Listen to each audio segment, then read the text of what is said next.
Let's get this figured out. This world gon' give me whatever I need until I get this vision out. Then they gon' pay me whatever I ask, cause I got it figured out. Family be checking all up on a nigga to see how I'm feeling now. Damn, they love to see a nigga really make a killing now. I put a lock on the game and I hide the code and the keys. I am not playing no games, I really play this shit for keeps. That shit for me.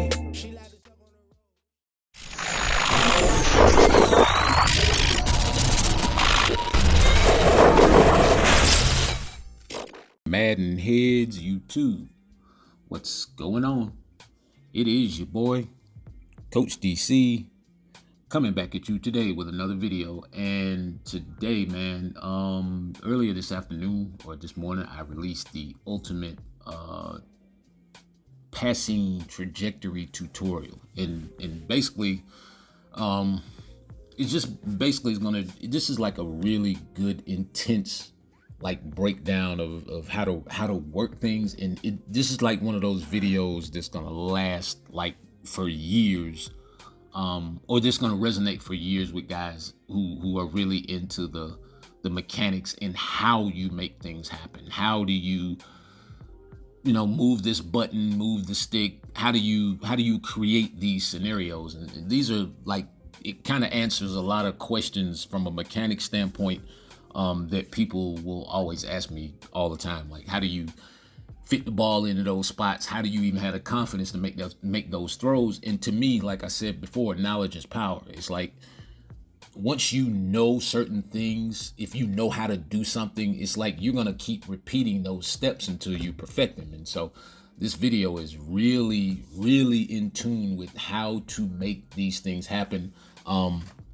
We all think that the high ball is gone. High ball's not gone. Nah, no way.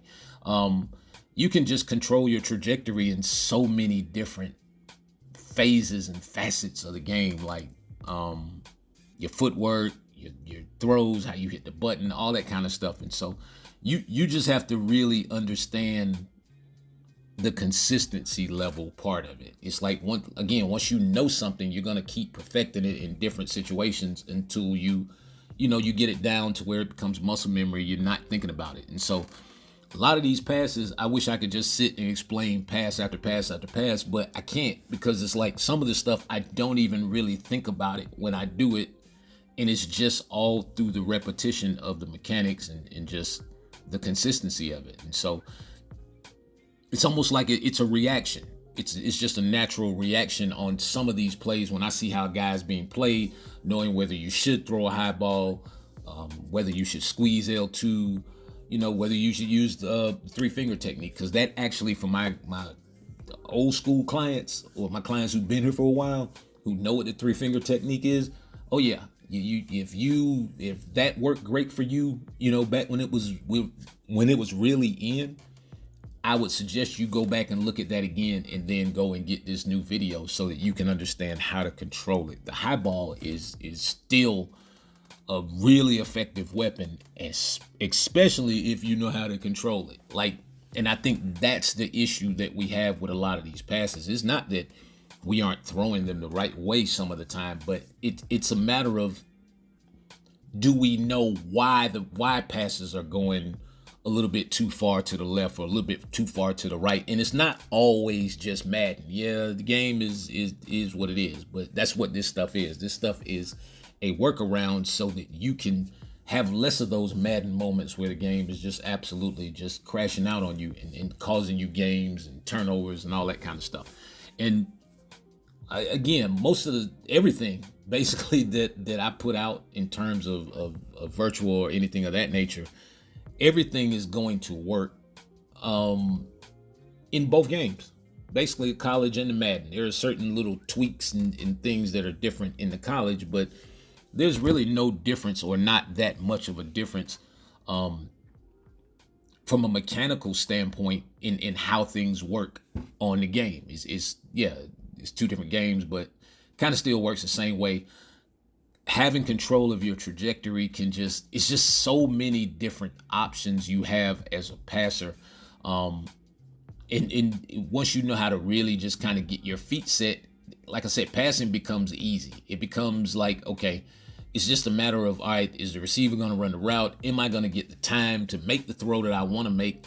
In a lot of cases, again, you won't even need that much time, because the faster you get your feet set, the faster you can get rid of the ball, the less effect that the blitzes and the pressure and the disengages and all that kind of stuff has on you as a player.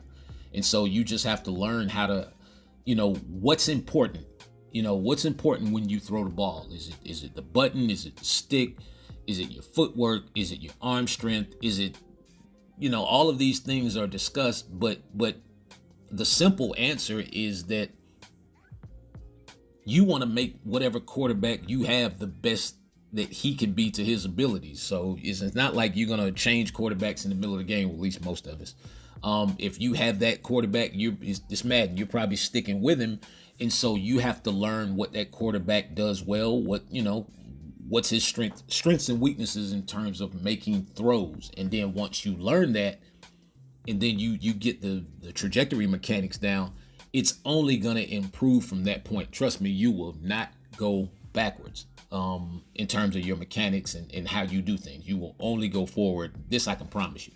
Like, watch this throw. This is a client of mine who just did, at the start of the session, this was a throw that he said, admittedly, he was like, man, I struggle with those kind of throws. I can't make those. I don't even have the confidence to make these kind of throws. But in a matter of minutes, once he figured out, okay, what was important, what he needs to do to trigger consistency in those throws, he was able to make them. And even to this time, when I talked to him, he's like, yeah, man, that was like the biggest thing on earth, just the know-how. You know what I'm saying? The know-how part of this is I think where a lot of people fall short. You know what I'm saying? Even like I've said this before, and I know some of the guys, they do it anyway, but if you're a YouTube guy or whatever, man, the best thing you can do, especially if your content is based upon winning games and gameplay and all that kind of stuff, the best thing you can do, go out and get you a mechanics Bible, college football guide, whatever it is. Go out and get this stuff, and then it's going to teach you things about the game that you probably didn't know, and it's going to improve what it is that you already do, and you'll be able to take your game to the next level, therefore taking your channel and your content to the next level. And y'all could actually mention, I understand, but yeah, that's the way I grow my business. And so that's just basically kind of why I stay in this space, because the space of having to deal with the, all the different people and all that kind of stuff, and just like, it just gets a little bit tedious in Madden. I see it, and I see it I see the growing frustration in other content creators of having to kind of just do the same thing over and over again, and it just gets like that. But again, what I'm saying is learn this stuff, because if you learn this stuff, you will have less of those crash out kind of moments. If anything, you'll get frustrated at the the Madden BS more than anything else, and you'll start to understand where you can improve. And that's the biggest thing with this game is, we can blame Madden for a lot of stuff, but some of the stuff is avoidable, and some of the stuff you can learn how to navigate around it. Yeah, it's a shame to say that you have to, but sometimes it's a necessary evil, especially if we're just not going to hang this game up and play something else. If we're going to play it, then you might as well learn everything it is that you can learn about it so that you can be successful at it.